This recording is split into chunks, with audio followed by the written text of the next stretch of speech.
This is Monica Perez. Very happy to be joined today by someone you've seen before. I've been on his show. We spent a few minutes on election night together. And we, of course, with a name like this, he and I are sure to be friends. Matt Weinglass of the Homeless Left. Hi, Monica. Great to be here with you today. Love our conversations previously, and looking forward to diving into some stuff with you today and your audience. Absolutely. Thank you so much for coming. So, what I want to do is normally I do a show Tuesdays and Thursdays, a newsreel, and I hit some highlights of the stories of the day or the week. It's getting to be the holidays. My kids are home, and I haven't been able to just dig in and spend entire days like immersed in the news. But fortunately, you're here. So, we'll have a little back and forth, and it'll be fun not only to hit all the subjects, but for once to have different perspectives. So, I'm really excited to bring you to my audience. And the fact that your show is called The Homeless Left, which is on podcasting platforms, where do you want people to watch it? You can come find us right on Rumble. That's where we have the uncensored, no holds barred dialogue. We were actually terminated on YouTube, so we're trying to figure that out. And there's a reason we were terminated, because of the conversations we're having. But right now, people can find us on Rumble at The Homeless Left. We go every Thursday. We go all afternoon. Just try to cover everything, interview show, cover the news. Interactive with you guys. So every Thursday on Rumble. Yeah, it's tough because I find I do a lot of YouTube, like that's how I stream, but I'll have to go and take down shows. And the other day I got a warning. So you get a warning and then you get 3 strikes. But if you have even 1 strike, you can't stream. So as soon as I see a warning, I just like go through all my stuff and just delete it all. To me, this is a temporary medium. So, but it's a good one. So I hope that you get that resolved. So I was on that show, and it's very fast paced, and you cover a lot, and I appreciate that. And I try to do a little bit of the same, and we have maybe 5 or 6 topics I wanted to ask your opinions on, maybe chime in myself. But I wanted to hear a little bit about you. The name of your show is provocative, and I think a lot of us have been homeless in the political world and in civil society, as Vicky the Noodle calls it. And I want to know a little bit about you, what your background is, and how you landed where you are, and also what you hope to achieve, what your goals are. Absolutely.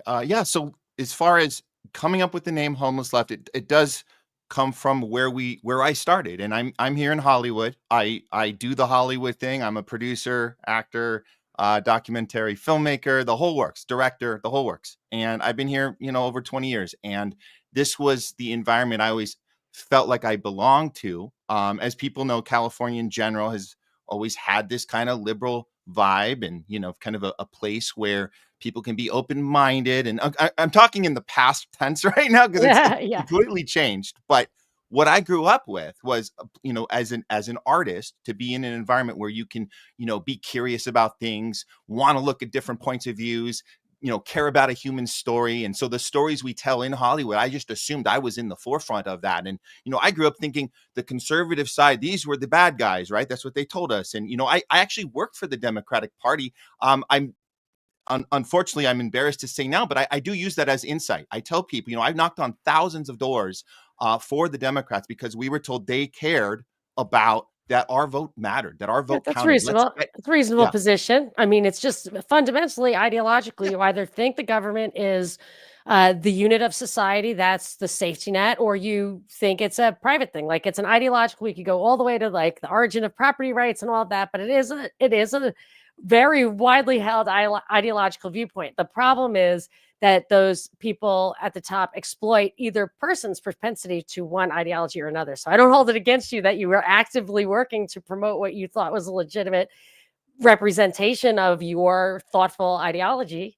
Yeah. I mean, of course we all have that moment, that aha moment, that hits us. And for me, it was originally in 2016. I really wish I just started the show then. Unfortunately, it took me a few more years to figure out what to do about it. But I knew something was wrong in 2016, the way Bernie Sanders was treated in the primary, in the Democratic primary, where generally I'd be ready to go out and campaign for the nominee, the eventual nominee being Hillary Clinton. But unfortunately, like that entire year, you could see the whole thing was a fraud. It was a big fraud.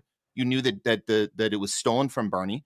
And I just assumed people would be vocal about that and say, this is wrong. These are the things we accuse the other side of doing. And so, long story short, I was in a small group. You know, we were called Bernie Bros. They made us the bad guys. They said, "You're the reason Hillary lost that year. You're the problem." And I was like, "Wait a minute, that doesn't make sense." We were on the side of the people. Bernie had a strong movement, a message, not so different from Trump's, by the way. We look back, we go, "Oh, you know what? He's like a weaker version of Trump." Bernie was a guy who said, "Let's stick it to the man. Let's call out the donor class. Let's call out the military industrial complex."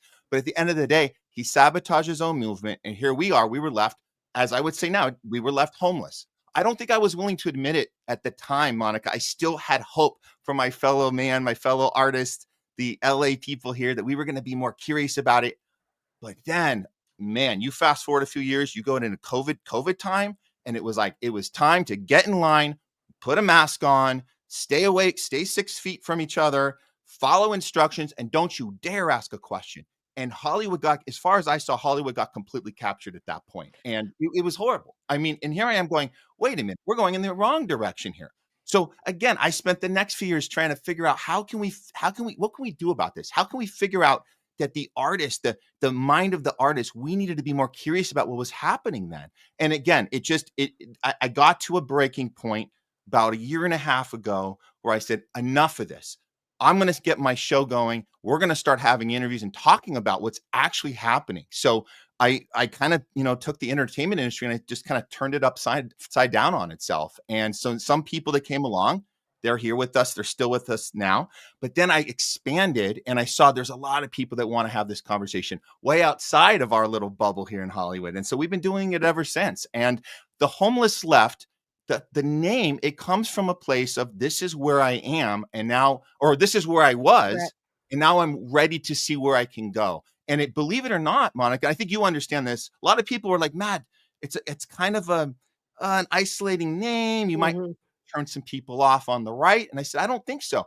I think we're telling people where we came from, and we're open to see where we can go. And we're inviting other people who feel homeless from wherever you're at to come together, get those tribal glasses off, and start looking at the world with critical thinking skills again. And we can do something really powerful together as a real populist entity moving forward. Well, we absolutely know when with that name where you're coming from, in that we have all been there before. For us, it was really, I think, that Ron Paul got hijacked by Trump. So I would Mm. think more of your view of Bernie is more like the Ron Paul thing.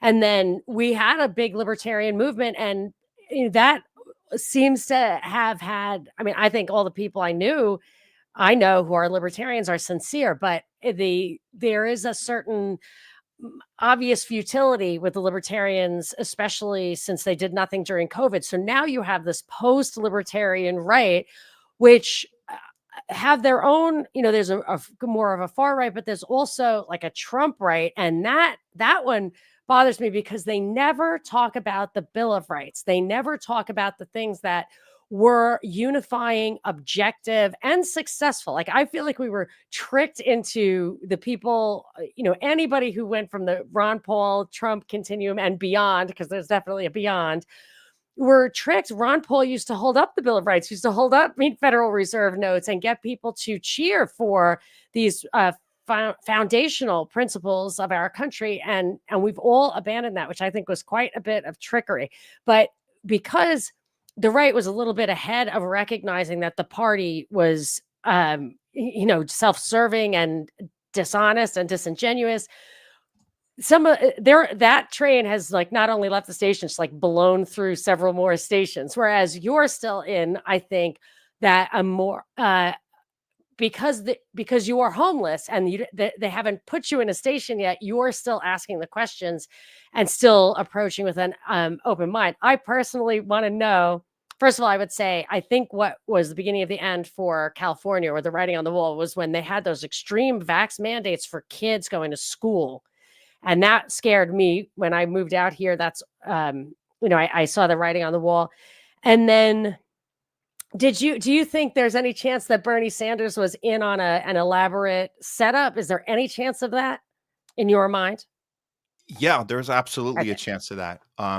What they do to these politicians that show any sign that they're actually plan on working for the people, they actually are going to, stand up.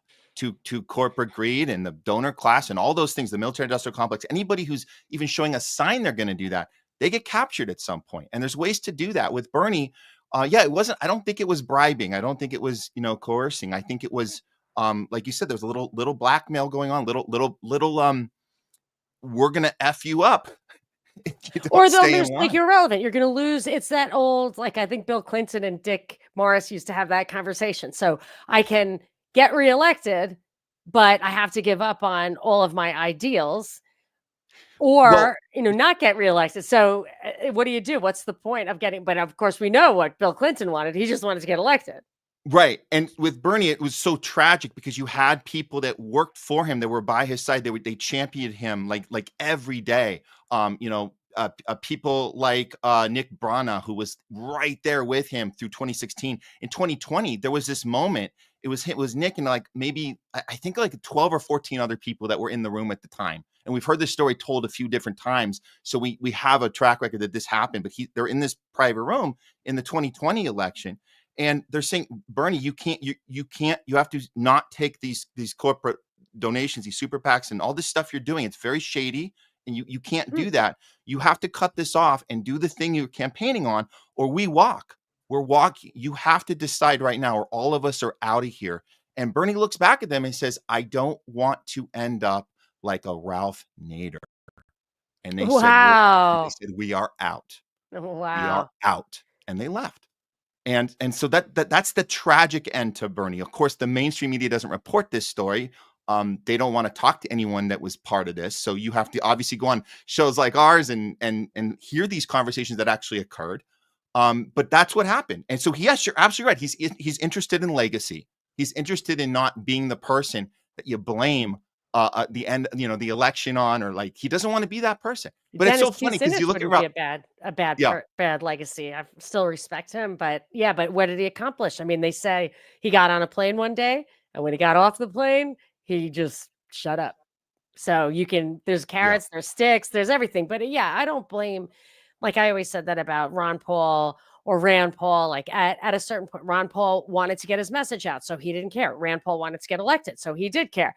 And what are you going to do? I mean, I have recently like solidified in my mind that Obamacare, where people did not want that, and they had to, every branch of government had to violate their trust to push it through, whether you like it or not, whether you like the program or not.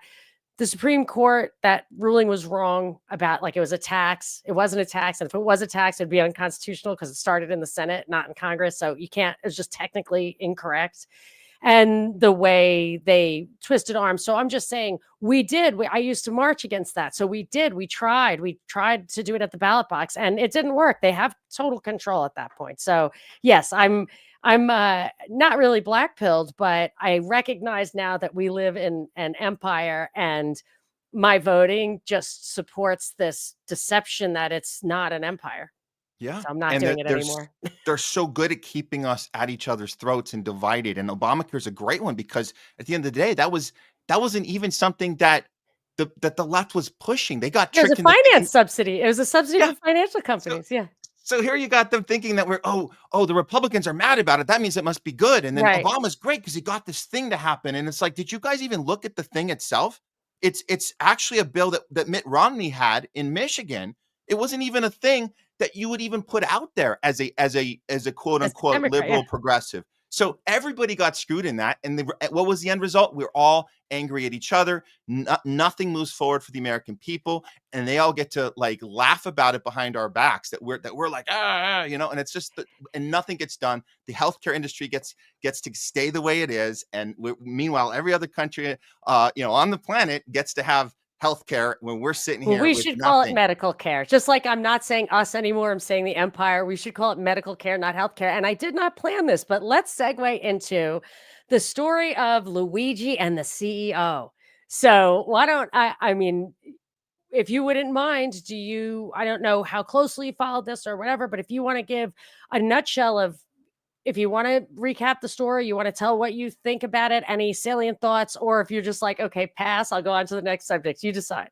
No. This one has been important for us. It actually, the story had broke on a Wednesday, so we had come on our show that Thursday. This was 2 weeks ago.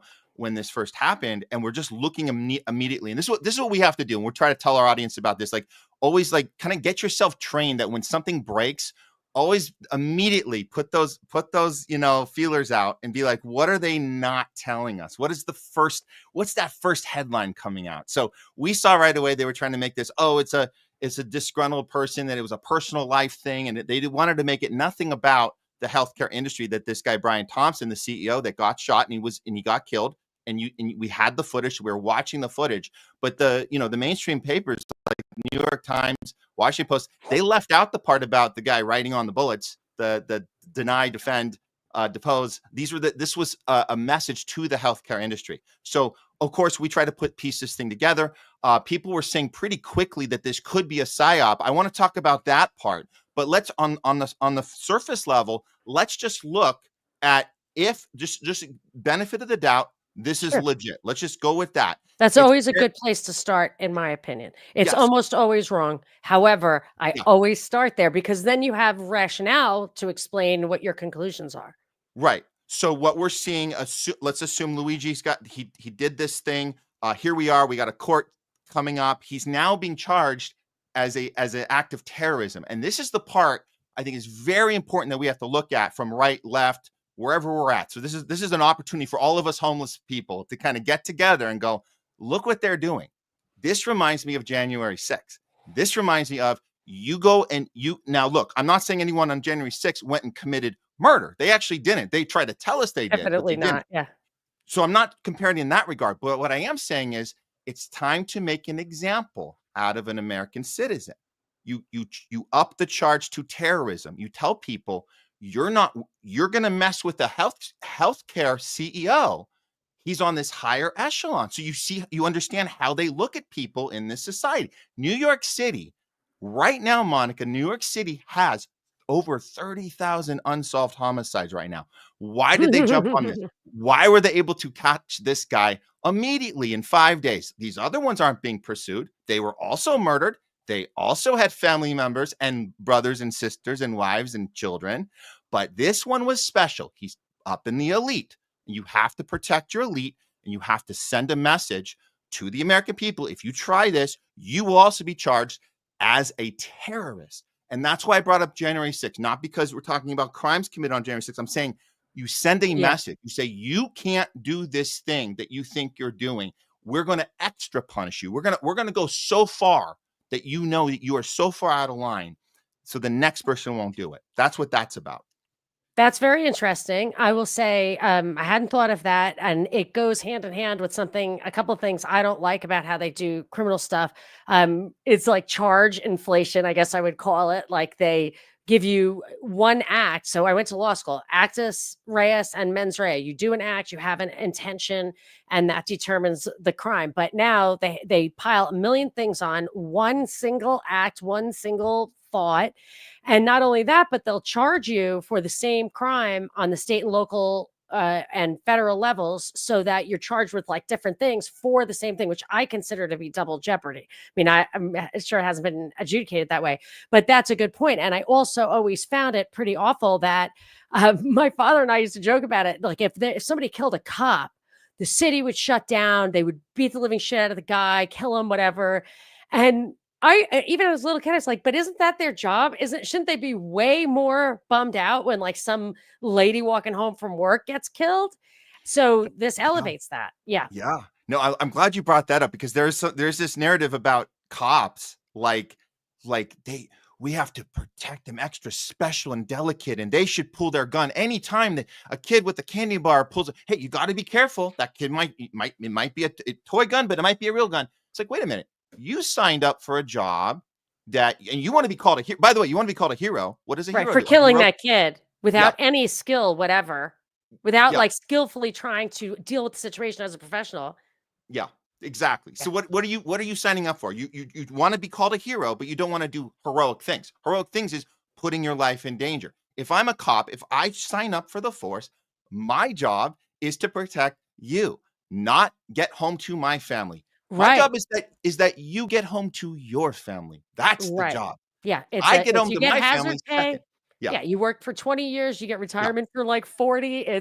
And I'm not unsympathetic, it's a job, do it, and that's it, and you're getting paid for it, Yeah. so and there I don't people get paid to do a job are not heroes to me. I love the nurses, thank you for being a good nurse. You're not a hero, you're a nurse, that's nice. I have heroes in my life who were nurses, but that's and not to mention that the only ones left who were getting that designation were, had already been screened by the vax test. So, Yeah. I had a few other thoughts on that. One is that they immediately started thinking about started pushing this idea, so maybe they're trying to get into the head of the elites, maybe they're trying to justify, more expense, maybe they're trying to isolate the authority from the people, but they were saying CEOs now need the kind of heightened security that we're talking about, Nancy Pelosi and Mitch McConnell and these people who are getting attacked, and I consider that another like trying to put them in an ivory tower. It's a First Amendment kind of thing. You don't have the right to petition to assemble, and your point too folds into that because it's recognizing the corpo governmental continuum. It's they are the same class. They are the same, and that's where they're all in the ivory tower. Yeah. Yeah. So these moments, I mean, these are, look, if anything can be said on about Luigi and what's happening right now, this is an opportunity. Whether you consider him a hero or a villain or somewhere in the middle of that, or you think it's a psyop, because we could talk about that as well. I But always think whatever you everything's look, a psyop. however you look at this is an opportunity for a discussion. This is an opportunity to say, what system, what broken system are we living in? Or better yet, Monica, and I like, because we say broken system a lot, and I always like to stop for a moment and say, is the system really broken though? Or is it functioning exactly the way it was intended to? And only now these are opportunities that we can pull the curtain back and say the system is actually rigged on purpose against the American people. Very interesting that you should use that word because, I mean, just to square away, first of all, I do think that they want us to have this conversation so that they can give us the solution. The way they had 9/11 and invaded Iraq, it's like, well, one has absolutely nothing to do with the other. Even if both stories were true, is disconnect. So they gave us a crisis. They can give us any solution they want to. It does not necessarily address the crisis. However, when I was reading about this Luigi guy, who there were so many little buzzwords in there to deal with: ghost gun, 3D printed, silencer, Ted Kaczynski, he's, elite, private school, all this kind of stuff that you could pull apart for later use. They love to throw that stuff out there. But one thing that was in the wiki page is how they couldn't put him in a silo. Hmm. He was liked RFK and AOC, but he really seems far right, but he didn't like Biden, and he didn't really like Trump. And I was thinking the powers that be, the people who shape our narratives are definitely trying to have a kind of generic homeless radical, like you and I are kind of homeless from different, you can't tell. And the word they used, and I wrote it down because I was like, keep your eyes open for this word, was he was just anti-system. Hmm. Hmm. Anti-system. So you're focusing on, is the system broken or is the system operating just as it should be? I think it is operating the way it should be, and I think they're rolling out a new enemy, and an enemy Hmm. that can be from the left or the right. He's just plain anti-system. Yeah. Interesting.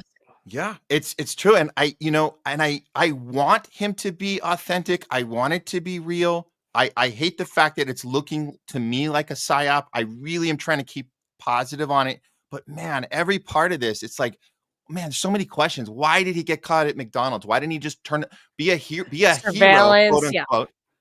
Go in and say it was me. Why are you doing this whole, like, you could have left town? What are you doing in the same Yeah. outfit? What are you doing at the McDonald's in the first place? By the way, that manifesto, which they usually don't release manifestos like this, so why would you do that? And you look through it, and the one part that sticks out to me, I don't know if you saw this, Monica, the one part he says in there about complimenting the feds, saying, I know you guys have a hard job to do and I respect it. I'm like, oh, come on. Mm. Who Didn't wrote that that? get Who wrote that? that got one of those mobsters killed? The one who Gotti replaced. He said, you got to feel bad for those cops once in a while, and they like wipe the guy out. Yeah, Yes. you don't say stuff like that. And Yes. So the psyop element, it doesn't. I do of course think it's psyop, but it doesn't have to be. Like the guy could be a patsy. It could Mm, be an opportunistic thing. They know for a fact that with all the heightened tension in the world, the psychosis that they give us, that somebody's going to do anything, and it's like having obituaries ready to go for somebody dying. They have agenda narratives ready to go for when one event or another yeah. happens. Like it's possible. So what was that lad? One last thing. Dang it, I lost it. Mm, Let's see if people all right, they're talking about Bernie in the chat. So we'll move on to our okay. next topic. Oh, one thing that I thought it was about was that right at that time, Syria fell and it was triangulated upon from Turkey, Israel, the empire with the US was, Anthony Blinken running ISIS, by the way, Right. out of the East. And that was really, I have my grandmother's Syrian. I always have an affinity for Syria. So I actually, it's kind of, I'm even to this day depressed about it. Like, Mm, really, I feel really bad about it. And not just because it means something to me, but it's the oldest city in the world that's been in continuing existence was Damascus. It was run by a Syrian guy who probably didn't go in and smash all the, figurines in the museums. So, and when Obama was trying so desperately to get us to give our consent for what he and Trump did, which was drop 30,000 bombs a year on that country, we we were staunchly opposed to it. And this Luigi story took total domination of the headlines, even though these kind of stories don't always get this kind of press. And I feel like part of it was a distraction. So I'm wondering if you had any, if you were distracted from it, or did you actually look at the serious stuff? What was your reaction? How do you feel about it? How yeah. significant do you think it is? Well, the Syria thing, absolutely.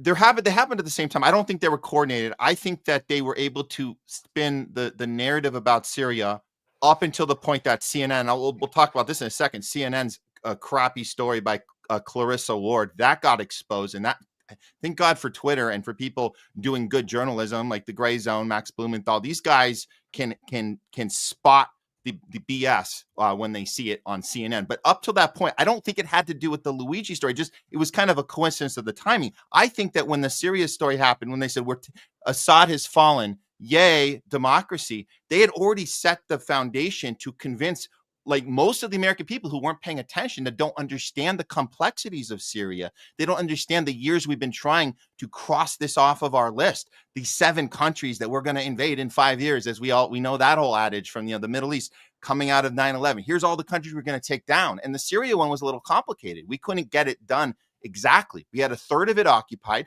Trump told us that while he was a sitting president. People don't know that. People don't know that that's the reason they hate him. It's because it's not because when he lies, it's everybody lies. It's the couple times he tells the truth. Yeah. That's the moment they go, no, a sitting president's not allowed to sit there and say, we're in a third of Syria. We got the oil. The Yeah. oil's ours. We're We're cool. good. We got Yeah. it. You're not supposed to say that. You're supposed to say we're democracy and helping people. And Assad is committing, chemical weaponry on Atrocities on putting his it on own his, people. yeah.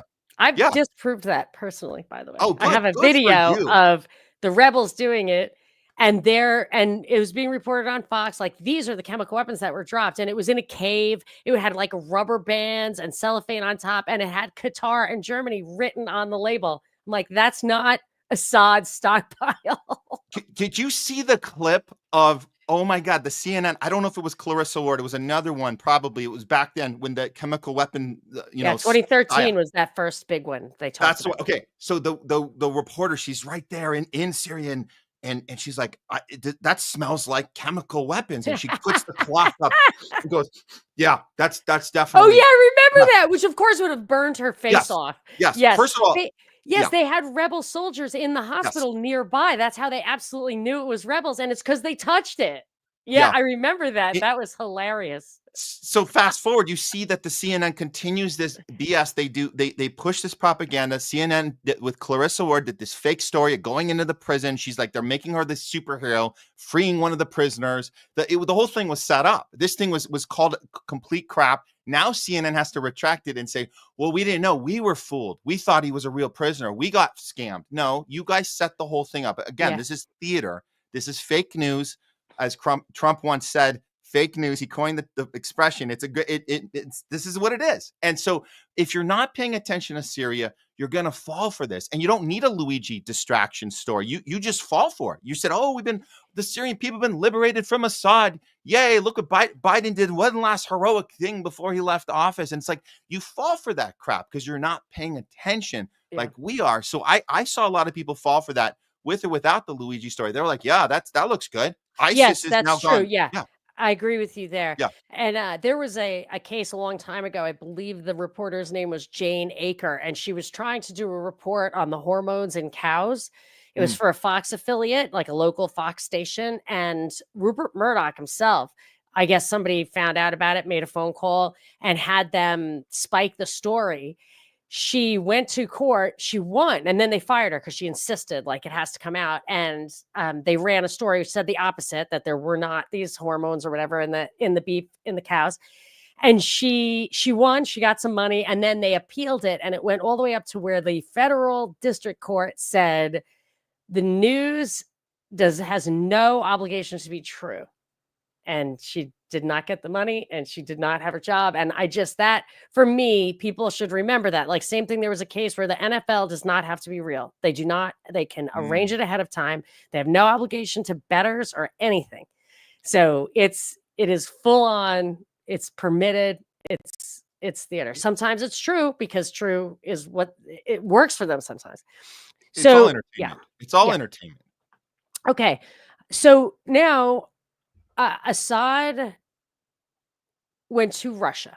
Yeah. And yesterday I did a little news flash, and I read his statement, which I liked a lot. I thought it was accurate. It was consistent with what I expected and what I thought of him and what I've observed over the years from him, which is not a rat. I didn't like every single position had fallen. I stayed till the end. Now I'm in, and blah, blah. It was really good. And so now he's in Russia. So I thought that Russia had negotiated, okay, we'll give you Syria and let's get to the end here in Ukraine. Hmm. So I was surprised when the Ukraine is making a big deal about murdering a person, a general in Moscow, leaving his house in the morning, and his aide with a bomb, very cowardly. So I was thinking maybe they didn't negotiate a settlement. Maybe they're trying to get Trump have continue to prosecute these wars in both places. So did you have what were your thoughts about the Russian general? Yeah, I think Ukraine does come into play, absolutely, but I think it is optimistic to say it was a negotiation as opposed to Okay. you got to get Syria. It was on that list. So we used to Yeah. think, okay, they made a mistake. They didn't get Syria the way Yeah. they wanted to. We've been saying for the last year or so, in fact, 2 years, saying that Ukraine, there's only one way that can end. Yeah, for It's sure. the failing of the Western Empire. For sure. 100%. There's no way that NATO can come out of this intact. We've been saying that, right? Well, I Well, didn't know about that. I wouldn't go that. I'm not that savvy. I just said, well, they're going to get those Western oblasts because those people speak Russian and they will die before they're yes, going to capitulate to the Nazis. So you're going to lose. Basically, yeah, you're going to. you're going There's to no. lose that. You're not going to get it Yeah, all. They're not getting it all back. yeah. Who knows? But I did always thought they would have a negotiated settlement. That But Tejas and Donbass, a really great American guy who was murdered over there, you say, oh yeah, they've already negotiated the deal. But anyway, go ahead. So that's what we no, were thinking, and now the we thought is different. What is the that thought is different thought? because when you see the takedown of Assad, you start to realize it's Mhm. one big long extended game of chess Yeah. where you lost a piece. So they didn't they lost a bishop or a rook and now they're about to lose their queen in Ukraine, but you didn't see the checkmate coming. The checkmate was Yeah. you double back for Syria. You don't make a deal with Putin. You distract Putin. You get him off his game. You make Mhm. him make the Mhm. decision that Syria isn't number one priority for him as it used to be a few years back. So you kind of rock the boat, you shift the attention, and then you double back for the thing you wanted the whole time, and then you get it. There is now that you mention it, and I believe an article I read, maybe a Moon of Alabama, they were talking about a Rand Corporation document, which I believe is the one I had read from. I did a deep dive on it a few years back, and it was 2019, and it said how they were going to handle the Belarus situation. They were going to offer the guy a bribe. If that didn't work, they would try to undermine his government, which they did. They did both of those things. And but mostly they were going to try to get Russia. I think if that didn't work, they were just going to try to give Russia their Afghanistan, like Mm, provoke them in Ukraine. Yeah, so right, I was forgetting that the initial thing that you see in Syria is Ukraine might have been about Syria, would yeah. about tying Russia up Yes. for that. Yeah, that's some And deep shit. and then you have to look at Ukraine a little differently and say, why would they on purpose sabotage this thing that they have no way to win when you Yeah, actually are seeing that they get Syria out of the deal, which then pushes the greater Israel plan with Israel. And that was right. the whole point from the beginning, was get these 7 countries. We've known that the whole time. The one thing I didn't know until recently was that it wasn't the first time that was said was It's not by Oded Yinon was in the '80s. I've been it. reading that. I read that Yes. I had the radio show on a neoconservative on the, like, Rush Limbaugh channel, and Yeah. I was just very no, I would not like, people were neoconservatives. They were very pro-Israel, and I was never gonna really talk about that. They didn't wanna hear about 9/11 because it sounded crazy, and I Yep. didn't talk about abortion. Those were the 3 things I didn't talk about. Yeah. But I found the Oded Yinon plan, and I was trying to make sense of what was happening over there, and I just had to read it to people. I was like, "Look, you've gotta just acknowledge this," and hardly anybody talks about it, but it talks about Syria itself being Yeah. broken up, and infighting, and that does look like what's happening. So sorry to interrupt, but I mean that No. was really a weird thing, and it took some courage, and I got a lot of freaking flack for Well, you know reading that. what? We need courage like you, Monica. Uh, That's what we need out here. Because I dude, mean, I'm it's like just a girl. yeah. I don't want courage, but I did want to ask you, how do you think about is it a dog wagging the tail or what? Like I'm trying to, and Siri, I think, is a good place to analyze this. Is the empire in control? Is Israel in control? Does Israel control the empire? Does IPAC makes policy? Or are they just the handlers? Is Turkey rogue? Like, how does that? How strong? How single minded is the Western power, and who, if any, single entity is in control, or is it balanced? Are they struggling? What's your like big picture view? So when we go back to the roots of Israel, we see that it was a creation. It was this monster. The British government, they created this monster, right? So it would be it would make sense that we would look at it all these years later, since 1948, the Nakba, fast forward 78 years, here we are. It's easy on the surface level to say we are the arm of, or that they are the arm of us, of the Western Empire, the British Empire, U.S. Empire, war machine, American imperialism, all this stuff. Israel is that arm. They're that foundation in the Middle East that allows us to do all these things that we want to do. But when you look a little closer, what I see happened over these last several decades is that this monster that was created became the one in charge. So we became the arm of Israel. We are working on behest of Israel. That's what we're doing. Every single congressman, senator, every politician, everything is goes to APEC, goes to what is being told to do, what not to do, justify everything. Look at these anti-Semitic bills they're trying to pass right now. Yeah, Who's controlling that? Is that us doing it because we want that arm of Israel to exist, or is it because the monster got right. so big, it's now instructing us how Yeah, we need to behave as our political leaders that we elect. They don't work for us. We know this. We yeah, already knew that. But the more we look closer at this, it's pretty scary how yeah. little bit of say it seems we have in any of our policy, really. My I agree with all that. I just would say what I still wonder if underneath that, so that's the money power, I guess. But if is there underneath that, because it's in your face. Like That's not isn't the, Francis Bacon thing, "The hidden life is best"? It's in your face, and I'm always, again, maybe because 'cause I'm a chick, like, I'm cautious of the low-hanging fruit. Like, "Don't give me that apple, I don't want it."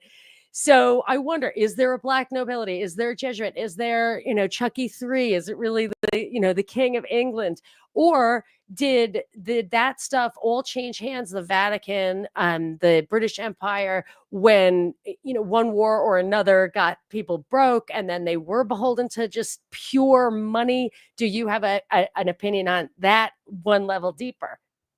So you're asking whether or not the power shift with the Western Empire itself, do we, as far as U.S. versus the history with the British Empire Yeah, and you're the saying, like, you think Israel was the British creation, was the forward outpost, yes, probably came out of, like, World War One, the Ottoman stuff, what they were yes. doing there, T. Lawrence, but and then they they became the power, and I'm saying, how did that happen? Did it happen, like, if that's where you're stopping, is it there a bunch of guys get together, they're the money power, they say what happens, they care most of all about Israel, but I would say, but not the people of Israel because they're not benefiting right now? Or do those guys still have meetings with Jesuits and people who own land? Are they the ones who own the land? Is there a deeper cabal? Is it, what is it? Is there one more level? And this is like beyond anybody's real This is actual knowledge. So I'm just asking if you have a gut. there's a lot of speculation we are forced to have to do because we have no there. Yeah. Okay, first of all, we're doing these shows, right, Monica? Because there's Yeah. nobody in mainstream we can trust to do this. Otherwise, I don't know about you. I wouldn't be Yeah. doing this if it wasn't for the fact Right, that our absolutely, media. and we Yeah. but we have no access to Yes. investigating over there, and they don't Yes. either. They don't even have Yeah. foreign desks anymore. Yes. They're getting Exactly. their information from government memos that we get to read once in a while. It's like, wow, that's why they do those funny things where everybody uses the exact same word, The you see, same like, every language. single anchorman use Yes. the same sentence because it was Yeah. in the memo. Like storm the Capitol, like that one. Yes, yes, exactly. So, But yes, we don't know, but go yeah, ahead. but like, okay, so when we look at the timetable, my best guess, if I going on my gut, I think that the power shift that occurred, at least from our vantage point from here, from the US, was November 1963. That was the moment. Okay. That's the That moment was where definitely a watershed moment in many, that many was the ways. moment it said, Okay, I from here accept on that. out, when Yeah. you're elected or selected president of the United States, you are now under the control of something that you don't really have a say in. Period. And we will make an example. We're back to that. We will make an example out of you. They don't just make an example out of American citizens, as we talked previously. They make examples out of U.S. leaders too. And so it goes as far up as the president, as we saw in November 1963 and beyond. So is Yeah. Trump going to do something? I mean, that's another conversation. A lot of people hope, oh, he's got a plan. He's playing 5D chess. He's going to get in there Mhm. and he's He's going to really, definitely going to continue to execute this Middle East project where they're gonna flatten it and yeah. whoever's gonna emerge victorious. Yeah, I mean, that's definitely, I have no question about that. But I would say as far as the English, if the power shift did occur, I think with the English, it probably occurred before that. But some Hmm. of these guys were broke, Churchill or even Waterloo. You could go all the way back and say, did the crown ever really mortgage if the crown ever really mortgaged its lands for a war or something, then that's when the shift happened. That's when it Hmm. went from land to money. Hmm. But maybe there's probably an answer. There's probably an answer right there in the books behind me. I just can't read them all. So one of them in there is 25% of them are probably fake, 75% are real, and one of them probably has the answer. One of them Of has the these, answer. these are the behind the scenes books. My normie books are in the other room. Ah, These right. are pre-screened for being possibly true. Love it. Love So, okay, so that's interesting. Thank you for that. All right, let it. us oh yeah, we have some more time. I noticed one or two agenda items for the Wisconsin shooting. So there was a female teen in a Christian school who killed two other people and wounded some, and she committed suicide. And for me, I long, long time ago, I said, when are they going to start having female shooters? A very long time ago. So they never picked up on it, but here is one. But there is one theme in this that I think is on the agenda. But why do you find this story interesting, if at all? Well, I would say again, we go back to the initial story breaking. So we put our little feelers on and we look and we say, how are they presenting it? What's that opening headline? What are they not telling us? And what I noticed right off the bat was the initial report from the ground was, and this was on camera, the guy that said that was reporting on this says, we are at this time, we're not going to reveal the identity. He didn't just Yeah. say identity. We are not going to reveal the gender of the person. And Stupid. I'm like, this is Yeah. what an insane So world we're living in. provocative thing to What say. what are we saying here? And I Yeah. I just like and so then I'm on Twitter, I'm looking to say we're gonna find out about this person. Like you said, we did find out she was a 15-year-old. Her name is Natalie Lynn Rutno. We They were not going to reveal this gender. What I'm also seeing is that she was on now. I don't know if this checks out on your end. Have you seen this? But we're What, is she looking to see where trans? I figured there was some trans thing there going on. there absolutely was. She I was didn't see on that at all, I just assumed.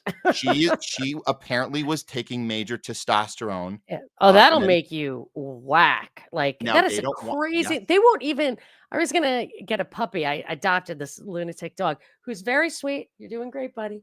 But, I was gonna get a puppy, and they were saying, "Yeah, you can't spay or neuter them until after they've reached full maturity because they get Mm, horrible diseases." And I'm like, "But you can do it to people?" So as soon as I saw that gender was an issue, yeah. um, yes, so I didn't see if that's unfolded, completely. Is this still ongoing, Well, this story? I think it yeah, is. well, they're trying to put it to rest and just say this like you had said that we don't see too many female shooters. This one happens to be one. Okay, moving on to the next one. That's Yeah, what they're trying to do.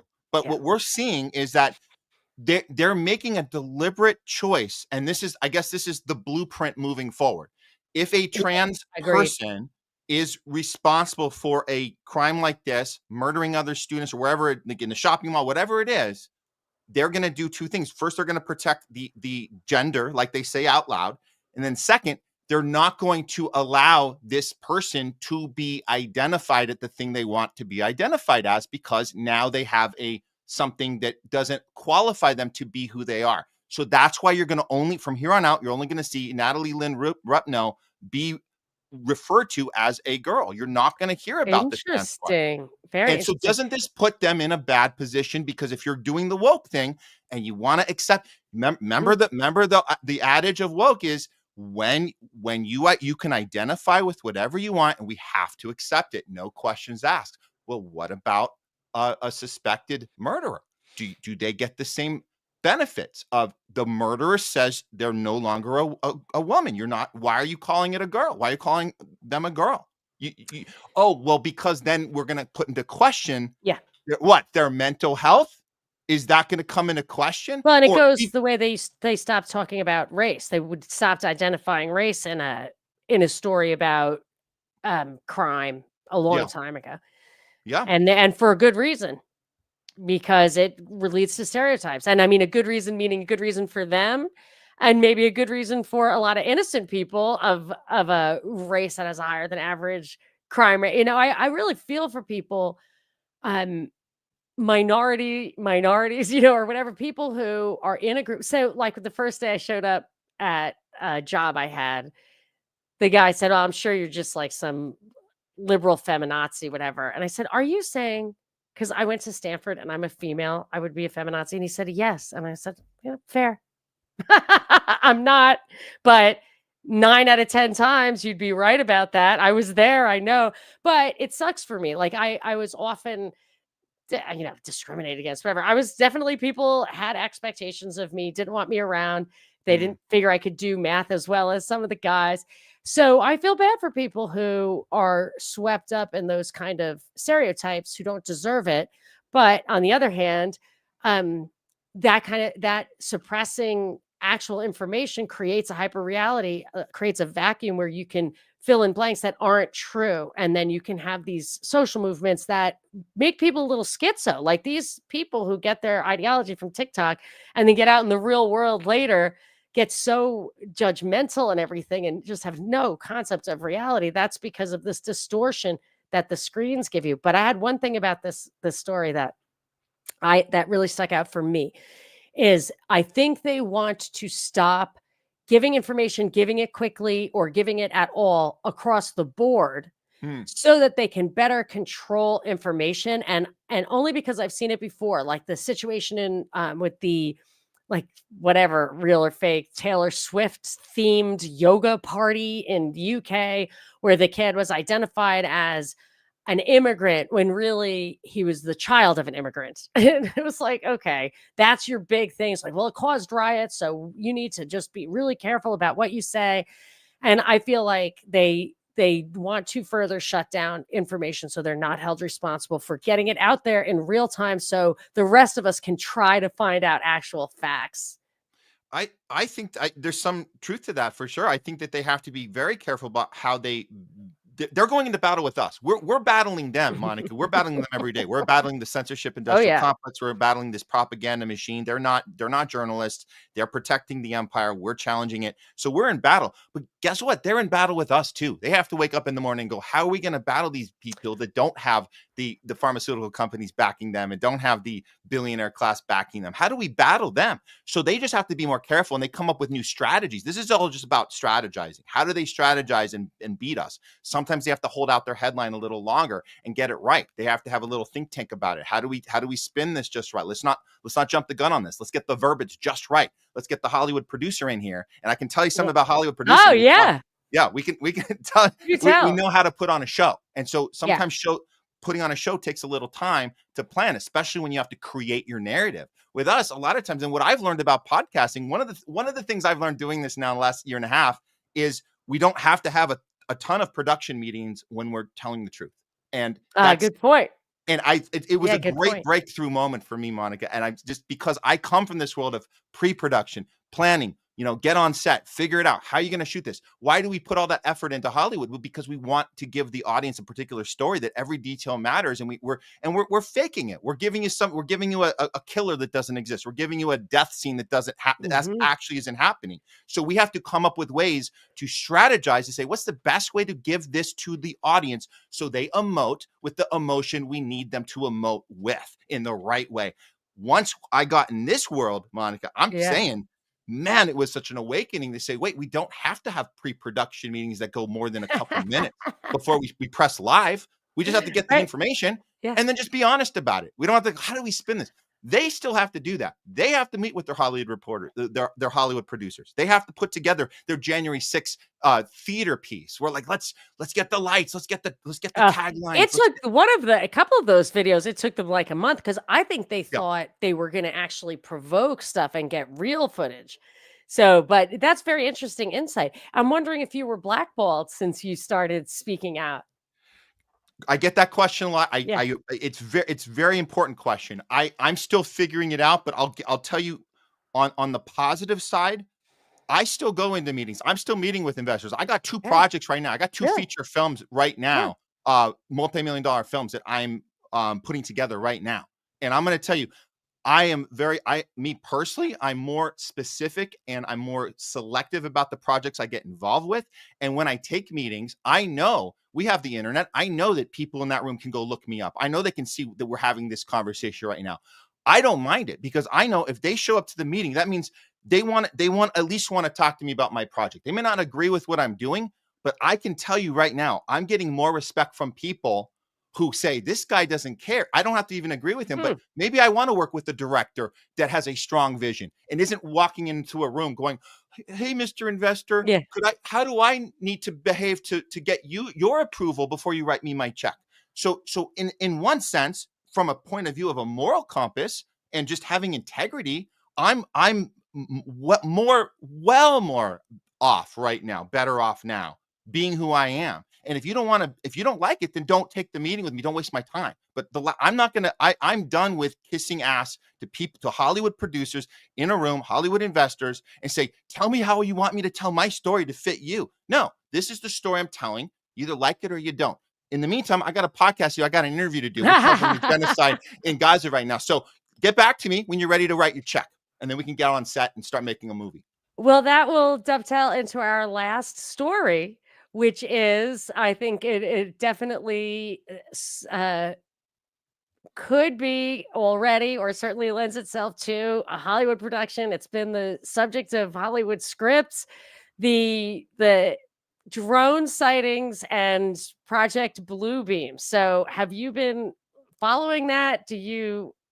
What's your kind of 1 minute, 2 minutes? Tell me what you think of that. Okay, 1 minute on this. Okay, we're gonna cover this tomorrow in our show a little longer. Okay, you don't have to scoop it, but No, you can but tease it. Tell us where. I'm gonna Yeah, tease you right now because great. I'm gonna say this is a rabbit hole like I've never seen. Okay, um, Wow, okay, cool. Project Bluebeam. This has been a discussion on Twitter for several years, Mhm, and mhm. if the viewers that don't know understand what that is, and again, this is just a theory. It's a rabbit hole. You don't have to necessarily take it for face value, but there is something about the technology that our government, secret, top secret, low, like just bottom of the earth, Antarctica stuff we're talking about here, Yeah, where there's technology being developed maybe, yeah. to do a major global psyop on the American people. The stuff we've been seeing, the stuff that came out in New Jersey last week, and we've seen in other cities now, the stuff in DC. This is them trying that technology out. Now, I'm not saying this 100% checks out, but I'm telling Well, you I this: agree it's a cover for tech it's a cover testing, yeah, for for tech sure, for sure. because For starters. yes, and the other thing about it is they didn't, I don't know if they did a good job on this, Monica, on how they're reporting on it. They're saying that the official statement, the White House are saying we're looking into it, we don't know what it is. Well, why haven't you tried to engage with this thing? Why haven't you tried Follow to it. I know, yeah. just follow it or shoot one down. The official story, they just released something today that Oh, okay. said the FBI said that, or I think it was today, they said, yeah, it's nothing out of the ordinary. It's a bunch of different things. You're seeing planes, you're seeing this. And my Mm, question is, please tell me how many sightings you have had in this area from the day before the news picked it up minus 30 days, minus 365 days. So tell me that those 3 data points a year ago, a month ago, and the day before it got publicity. And if the number isn't higher, then I'll believe you. But they don't do stuff like that in the man, propaganda. I remember being in high school going to a midnight show of and you guys are gonna figure out my age at this point, but going to a midnight show of Independence Day, Will Smith in that summer of '96. And I remember they did such a good job back then of the American people. They wake up in all these Yeah. major cities. They look outside and they see, right. They're Yes. just sitting there. There's no Yeah. like attack. They're just sitting there, and the entire world just goes, "What the?" Like our entire world has Yeah. changed, and Yeah. they did such a good job with that I remember sitting in the theater going, it like I believing that this could happen, and if it did, it would change the world if we all got up and we looked outside and saw this. Now remember, this is 1996. We didn't have the technology we have in our hands right now to share stuff.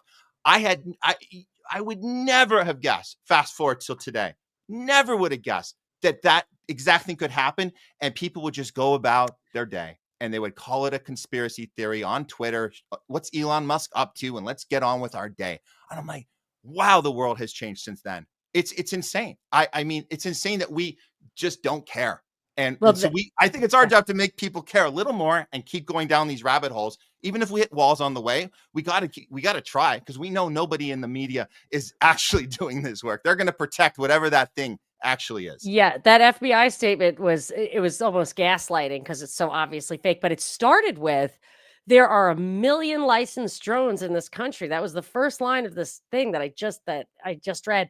And I remember on that radio show at least 10 years ago saying Ron Paul says there's going to be 30,000 drones by the end of the decade. And so by 2020, I'm sure there were 30,000, but what he didn't say is they're going to be a million by 2025 and 10 million probably by 2030. But yeah, so it's going somewhere. I mean, obviously it's not what you see is what you get. That is for sure a psyop of some kind.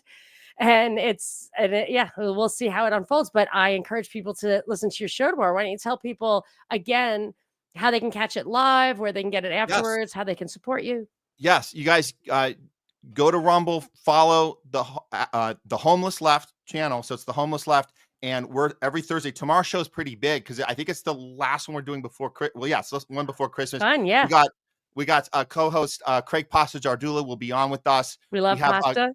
Yeah, we got you know Foster. Yeah, I know That's how Fausto, we yeah. met. Mhm. And we have Kit Cabello, Hard Lens Media. He's stopping by for a little bit. We're gonna do some stuff with him. Also Jay Scott, he's coming on. And then we have another with Danny Katz. So we got a lot of. I guess we're putting a lot into the show tomorrow because I think we're gonna take a little Yeah. How a many break after hours is that. the show? When does it start and when does it end? Because Oh, people we can start just at pop 12. in. So 12 noon Pacific. That's 3 p.m. Eastern, Yeah. and we might do a 4 hour, 4.5 hour, Wow. depending on how much we're gonna try to pack in. People, But like, we keep start dropping from dehydration and stuff by the yeah. end. But you guys can come in and out. We always keep our Yeah, lives up, so you super can always cool. go back and I have people, they reach out, they go, "Hey, I missed that first hour. I'm gonna go back and watch it later." So Yeah. yeah, totally And do cool. you, Yeah. people can they chat? Like, people are chatting right now on our little side, so people can chat. Yes, they Okay. can chat, and we'll even do a little engagement with Okay. with the Every once in a viewers while. and do some, even some questions for our guests, and we'll try and get all that in and cover it as much as we can throughout the afternoon. So that's what's coming up. We also have this thing. It's called Top Censored News of the Week. So we always start the show with that. So guys, don't miss the start of it. 12 p.m. Pacific. Top Okay. Censored News of the Oh, the Week. top censored story of Yes, the week, so that's the money right there, right up that's the front. money. I The was three. always taught that in Yeah. radio, like, put the punchline first. Yes, And, yes. So that's a it's nice way to go. Podcasters rarely do that. Usually you get 5 minutes of ads. yeah, That's right. the worst thing you can do. So anyway, well, it's been such a joy, really fun, interesting talking to you. I want you to hang on just for a minute after we say goodbye to the lovely people who showed up. Thank you so much, Matt Weinglass from The Homeless Left. We look forward to your show tomorrow and to talking to you here again in the near future. So, Thank and you. Merry Christmas, Happy New Year, and we'll see you soon. Happy New Year. Merry Christmas. Monica, thanks so much. Had a great time. Thanks, everybody.